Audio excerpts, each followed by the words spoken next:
आपने गोल्ड या euro USD के पेयर में एक बाय की ट्रेड लगाई, ये सोच कर के अब मार्केट की प्राइस यहाँ से बाउंस करेगी और आपके ट्रेड लगाते ही मार्केट की प्राइस मज़ीद नीचे चली गई। ये कोई इत्तेफाक नहीं है, ये एक बीमारी है जो ट्रेडर के अंदर अक्सर पाई जाती है। ट्रेडिंग में इस बीमारी का नाम है कैचिंग अ फॉलिंग नाइफ, यानी कि गिरते हुए चाकू को पकड़ना। अब पहले समझते हैं कि प्रॉब्लम क्या है ताकि हम उसका सॉल्यूशन निकाल सकें। प्रॉब्लम ये है जब गोल्ड या किसी भी दूसरे करेंसी पेयर में स्ट्रॉन्ग सेलिंग प्रेशर होता है। जैसे कि अभी डॉलर के स्ट्रॉन्ग होने की वजह से यूरो या एसडी अपने पूरे साल के कमजोर तरीन लेवल के करीब है। तो बिगिनर ट्रेडर के जहन में सिर्फ एक बात आती है, इतनी गिर चुकी है मार्केट, अब और कितना ही गिरेगी? अब यहाँ से तो ये पक्का बाउंस करेगी। ये सोचना गलत नहीं है, लेकिन इसे बिना किसी भी कन्फर्मेशन के ट्रेड करना, ना कोई सपोर्ट लेवल हो, ना कोई रिवर्सल कैंडल बनी हो, ना स्ट्रक्चर चेंज हुआ हो, सिर्फ फीलिंग की बेस पर वहाँ पर बाय लगा देना, यही असल मसला है, यही असल प्रॉब्लम है। आप मार्केट का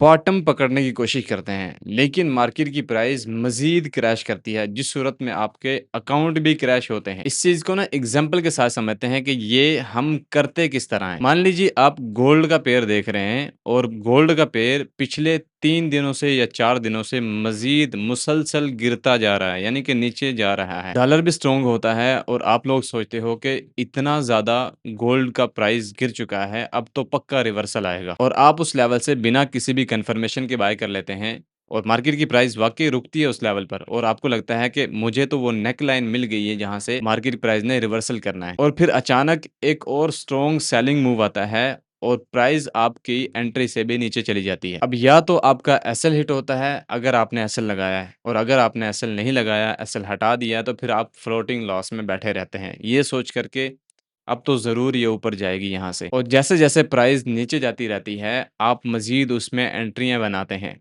ये सोच कर के मेरा प्रॉफ़िट यहाँ से मज़ीद डबल हो जाएगा। हालाँकि आपके पास कोई कन्फर्मेशन नहीं होती, सिर्फ़ गेस होता है। ये एक ऐसा ट्रैप है जो डाउन की तरफ जाता ही रहता है और अक्सर इसमें बहुत सारे ट्रेडर के अकाउंट ख़त्म हो जाते हैं। मैंने अपने शुरुआती दिनों में ऐसे बहुत सारे कारनामे सरअंजाम दिए हैं, जिसकी वजह से मुझे इसका बहुत अच्छे तरीके से आइडिया है। क्या पेनफुल होता है ये सिचुएशन और हमें इस सिचुएशन में अंदाज़ा भी नहीं होता कि हम क्या कर रहे हैं। हम अपने अकाउंट के साथ खिलवाड़ कर रहे होते हैं। हम कहते हैं आ रहा आता है तो आए, नहीं तो जाता है तो जाए। ये वाली हमारी सोच होती है। मानो आपके पास एक $100 का अकाउंट है और आपने उसमें 0.05 की एक ट्रेड ओपन कर दी। जैसे ही वो $20 माइनस में गई, आपने एक और ओपन कर दी। अब वो 20 तो चल रहा है माइनस में, एक और ओपन करेंगे, वो थोड़ा और नीचे जाएगा। दूसरे वाली 10 पिप 10 माइनस में जाएगी, ऊपर वाली 30 माइनस में जाएगी। आप नीचे से एक और ओपन करोगे, कहोगे कि ये नीचे वाली ओपन करता हूँ। मैंने पहली ट्रेड तक भी प्राइस जाती है तो मैं पीछे से बहुत ज़्यादा पैसे बना लूँगा। मेरी ये वाली ट्रेड मुझे बहुत ज़्यादा इनकम जनरेट करके दे देंगी। मैं तो निकल जाऊँगा, व ऊपर जाके भी निकल जाऊँगा तो कोई मसला ही नहीं है।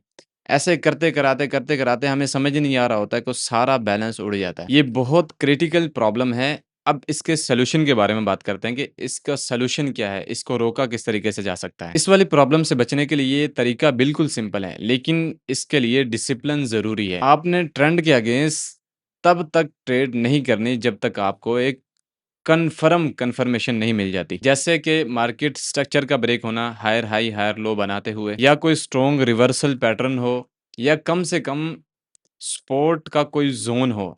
ऐसा ज़ोन जहाँ से मार्केट पहले भी एक दफ़ा रिजेक्शन खा चुकी हो। जब तक इस तरह की कोई कन्फर्मेशन ना मिल जाए आपको, तो सिर्फ़ ये सोचना कि अब और मज़ीद कितनी गिरेगी मार्केट प्राइस, ये कोई स्ट्रैटेजी नहीं है, ये आपका गेस है। हाँ, अगर आपको लगता है कि रिवर्सल करीब है, तो आप एक छोटा-सा लॉट साइज़ ओपन कर दें और उसका एसएल ज़रूर लगाएँ। आप अपनी पूरी की पूरी पोज़ीशन को सिर्फ़ एक गेस पर ओपन ना करें, इससे आपका बहुत बड़ा नुकसान हो सकता है। आखिर में मैं आपसे यही बात कहूँगा कि गिरते हुए चाकू को हाथ में पकड़ना आसान लगता है और तब तक आसान लगता है जब तक आपने अपने हाथ ना कटवाए हों। अगर आप लोग चाहते हैं कि कोई आपको आपकी ट्रेड देखकर ये बताए कि आप कन्फर्मेशन का वेट करके ट्रेड कर रहे हैं या सिर्फ गेस के बेस पर ट्रेड कर रहे हैं। तो ये वाला ऑप्शन ऑल बिगिनर पर मौजूद है। आप व्हाट्सएप पर राब्ता करके इसके बारे में मज़ीद डिटेल ले सकते हैं।